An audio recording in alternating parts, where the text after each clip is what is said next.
Hallelujah. ಕರ್ತನ ನಾಮಕ್ಕೆ ಮಹಿಮೆ ಉಂಟಾಗಲಿ.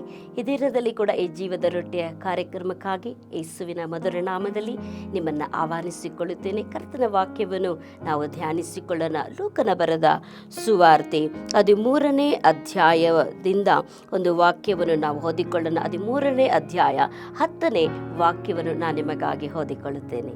ಒಂದಾನೊಂದು ಸಬ್ಬತ್ ದಿನದಲ್ಲಿ ಆತನು ಒಂದು ಸಭಾಮಂದಿರದೊಳಗೆ ಉಪದೇಶ ಮಾಡುತ್ತಾ ಇದ್ದನು. ಅಲ್ಲಿ 18 ವರ್ಷಗಳಿಂದ ದೆವ್ವ ಬಡಿದು ಮೈಯಲ್ಲಿ ರೋಗವುಳ್ಳ ಒಬ್ಬ ಸ್ತ್ರೀಯು ಇದ್ದಳು. ಆಕೆಯು ನಡುಬೊಗ್ಗಿ ಹೋಗಿ ಸ್ವಲ್ಪವಾದರೂ ಮೈಯನ್ನು ಮೇಲಕ್ಕೆ ಎತ್ತಲಾರದೆ ಇದ್ದಳು. ಯೇಸು ಆಕೆಯನ್ನು ನೋಡಿ ಹತ್ತಿರಕ್ಕೆ ಕರೆದು ಆಕೆಗೆ, ಅಮ್ಮ, ನಿನ್ನ ರೋಗ ಬಿಡುಗಡೆಯಾಯಿತು ಎಂದು ಹೇಳಿ ಆಕೆಯ ಮೇಲೆ ತನ್ನ ಕೈಗಳನ್ನಿಟ್ಟನು. ಇಟ್ಟ ಕೂಡಲೇ ಆಕೆ ನೆಟ್ಟಗಾದಳು, ದೇವರನ್ನು ಕೊಂಡಾಡಿದಳು. ಆಮೇನ್. ಕರ್ತನ ನಾಮಕ್ಕೆ ಮಹಿಮೆ ಉಂಟಾಗಲಿ. ಇಲ್ಲಿ ಕೂಡ ಯೇಸು ಕ್ರಿಸ್ತನು ಈ ಭೂಲೋಕದಲ್ಲಿ ಇರುವಾಗ ಅವರು ಪ್ರತಿಯೊಂದು ದಿವಸವೂ ದೇವರ ಆಲಯಕ್ಕೆ ಹೋಗುತ್ತಿದ್ದರು. ಆ ಸಮಯದಲ್ಲಿ ಅವರು ಸಬ್ಬತ್ ದಿನವನ್ನು ಕೂಡ ಆಚರಿಸುತ್ತಿದ್ದರು. ಅದರಿಂದ ದೇವಾಲಯಕ್ಕೆ ಹೋಗಿ ಸಬ್ಬತ್ ದಿನದಲ್ಲಿ ಆಚರಣೆ ಮಾಡುವಾಗ ಅಲ್ಲಿ ವಾಕ್ಯ ಹೇಳುತ್ತದೆ, 18 ವರ್ಷಗಳಿಂದ ಅವಳು ಏನಾಗಿರ್ತಾಳೆ, ದೆವ್ವ ಬಡಿದು ಅವಳು ರೋಗ ಉಳ್ಳವಳಾಗಿ ಅವಳು ನಡು ಬೊಗ್ಗಿ, ಅಲ್ಲಿ ವಾಕ್ಯ ಹೇಳ್ತದೆ, ಸ್ವಲ್ಪವೂ ಅವಳು ಮೈ ಎತ್ತಲಾರದ ಹಾಗೆ ಪೂರ್ತಿಯಾಗಿ ನಡು ಬಗ್ಗಿ ಹೋಗಿದ್ದಳು ಎಂಬುದಾಗಿ ಅಲ್ಲಿ ನೋಡ್ರಿ. ಒಂದು ವಿಶೇಷವನ್ನು ನಾವು ಇಲ್ಲಿ ನೋಡುತ್ತೇವೆ. ಅವಳು 18 ವರ್ಷದಿಂದ ನಡುಬೊಗ್ಗಿ ಹೋಗಿತ್ತು, ಸ್ವಲ್ಪವೂ ಮೈ ಎತ್ತಕ್ಕಾಗಿರಲಿಲ್ಲ. ಹಂಗಾದ್ರೆ ಎಷ್ಟು ಮಟ್ಟಿಗೆ ನಡುಬೊಗ್ಗಿ ಹೋಗಿರ್ಬೋದು. ಆದರೂ ಕೂಡ ಅವಳು ನೋಡಿ ಆ ಸಬ್ಬತ್ ದಿನವನ್ನು ಆಚರಿಸುತ್ತಿದ್ಲು. ಹಲ್ಲೆಲೂಯ. ತನ್ನ ಮೈಯಲ್ಲಿ ರೋಗದಿಂದ ತುಂಬಿದ್ಲು, ವ್ಯಾಧಿಯಿಂದ ತುಂಬಿದ್ಲು. ಅನೇಕರು ಹೇಳಿರಬಹುದು, 18 ವರ್ಷದಿಂದ ನಿನಗೆ ಈ ರೋಗ ಇದೆಯಲ್ಲ, ನನಗೆ ವಾಸನೆ ಆಗಿಲ್ವಲ್ಲ, ಆದರೆ ಯಾಕೆ ದೇವಾಲಯಕ್ಕೆ ನೀನು ಬರ್ತೀಯಾ ಅಂತ ಕೂಡ ಕೇಳಿರ್ಬೋದು. ಆ ದೇವರು ನಿನ್ನನ್ನು ರಕ್ಷಿಸಲಿಲ್ವಲ್ಲ. ಅಲ್ಲಿ ಇವಾಗ ಹೇಳ್ತದೆ, ಇವಳು ಅಬ್ರಹಾಮನ ವಂಶದವಳು ಎಂಬುದಾಗಿ. ದಿನಾಗಳು ಕರ್ತನ ಆಲಯಕ್ಕೆ ಬರುತ್ತಿದ್ದಳು, ವಾರ ಕರ್ತನ ಆಲಯಕ್ಕೆ ಬರುತ್ತಿದ್ದಳು. ಆದರೆ ನೋಡಿ, ಅವಳು ಸೋತು ಹೋಗಲಿಲ್ಲ. ಅವಳಲ್ಲಿ ಒಂದು ದೊಡ್ಡ ನಂಬಿಕೆ ಇತ್ತು. ನಾನು ಅಬ್ರಹಾಮನ ವಂಶದವಳು, ನಾನು ಆರಾಧಿಸುವ ದೇವರು ಯಾರಂತ ನನಗೆ ಗೊತ್ತು. ಒಂದಲ್ಲ ಒಂದು ದಿವಸ ನನ್ನನ್ನು ಸ್ವಸ್ಥ ಮಾಡುತ್ತಾರೆ, ನನ್ನನ್ನು ಗುಣಪಡಿಸುತ್ತಾರೆ, ನಾನು ಆರೋಗ್ಯವತಿ ಆಗುತ್ತೇನೆ, ನಾನು ನಡು ಬೊಗ್ಗಿ ಹೋಗಿರೋದು ಎದ್ದು ನಿಂತುಕೊಳ್ಳಿ ಅನ್ನುವಂಥ ಒಂದು ಭರವಸೆ ಆ ವಯಸ್ಸಾದ ಆ ಹೆಂಗಸಲ್ಲಿ ಇತ್ತು.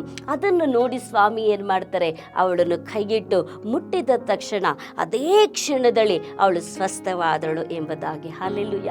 ಅದನ್ನು ಒಂದು ಕಾರ್ಯಕ್ಕಾಗಿ ನೀವು ಬೇಡಿಕೊಂಡಿರಬೇಕು. ಯಾಕಂದರೆ ಅವಳು ನಡುಬಗ್ಗಿ ಹೋಗಿರ್ತಾಳೆ, ಅವಳಿಂದ ಮತ್ತೆ ಜೀವನ ಅಷ್ಟೇ ಮುಗೀತು ಅಂತ ಕೂಡ ನೆನೆಸಿದ್ಲೋ ಏನೋ ಗೊತ್ತಿಲ್ಲ. ಯಾಕಂದರೆ ನಡುಬಗ್ಗಿ ಹೋಗಿರೋಣ ನೋಡಿದ್ದೀವಿ, ಆದರೆ ಅವರು ಮತ್ತೆ ನಿಂತ್ಕೊಳ್ಳೋದಾಗಲಿ ಕೂತ್ಕೊಳ್ಳೋದು ಬಹಳ ಕಷ್ಟ.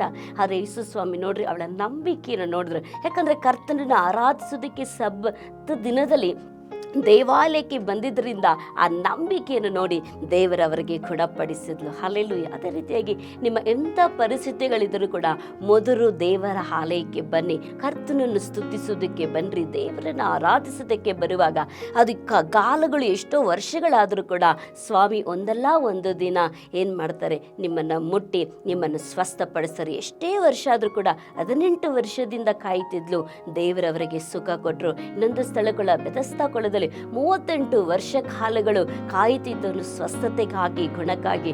ದೇವರು ಗುಣಪಡಿಸಿದ್ರು. ಅದೇ ದೇವರಾದ ಕರ್ತನು ಇವತ್ತು ನಿಮ್ಮ ಮುಂದೆ ಕೂಡ ಇದ್ದಾರೆ. ಪ್ರಾರ್ಥಿಸಿಕೊಳ್ಳೋಣ. ಹೌದು ಪ್ರಿಯ ಪರಲೋಕದ ತಂದೆಯಾದ ದೇವರೇ, ಈ ಸಮಯದಲ್ಲಿ ಕೂಡ ಕರ್ತನೆ ಸಬ್ಬತ್ ದಿನದಲ್ಲಿ ಕರ್ತನನ್ನು ಆರಾಧಿಸೋದಕ್ಕೆ ಸ್ವಾಮಿ ನಡು ಬೊಗ್ಗಿ ಹೋಗಿದ್ದಳು ಕರ್ತನೆ. ಆದರೂ ಕೂಡ ಯೇಸು ಸ್ವಾಮಿ, ನೀನು ಅವಳನ್ನು ನೋಡಿ ಅದೇ ಕ್ಷಣದಲ್ಲಿ ಅವಳಿಗೆ ಆರೋಗ್ಯವನ್ನು ಕೊಟ್ಟು ಸ್ವಸ್ಥತೆಯನ್ನು ಕೊಟ್ಟು ಅವಳು ದೇವರನ್ನು ಕೊಂಡಾಡಿದಳು ಎಂಬುದಾಗಿ ನೋಡುತ್ತೇವೆ.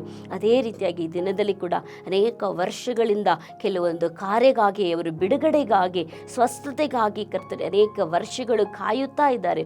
ಯೇಸುವಿನ ನಾಮದಲ್ಲಿ ತಂದೆಯಾದ ದೇವರೇ, ಅವರಿಗೆ ಸ್ವಸ್ಥತೆ ಉಂಟಾಗಲಿ, ಗುಣ ಉಂಟಾಗಲಿ, ಆರೋಗ್ಯ ಉಂಟಾಗಲಿ, ರಕ್ಷಿಸು ಕಾಪಾಡು. ಯೇಸುವಿನ ನಾಮದಲ್ಲಿ ತಂದೆಯಾದ ದೇವರೇ, ಆಮೇಲೆ. ದೇವರು ನಿಶ್ಚಯವಾಗಿ ನಿಮ್ಮನ್ನು ಆಶೀರ್ವದಿಸಲಿ. ದೇವರನ್ನು ಕೊಂಡಾಡಿರಿ. ಕರ್ತನ ನಿಮ್ಮನ್ನು ಕಾಪಾಡಲಿ. ಆಮೇಲೆ.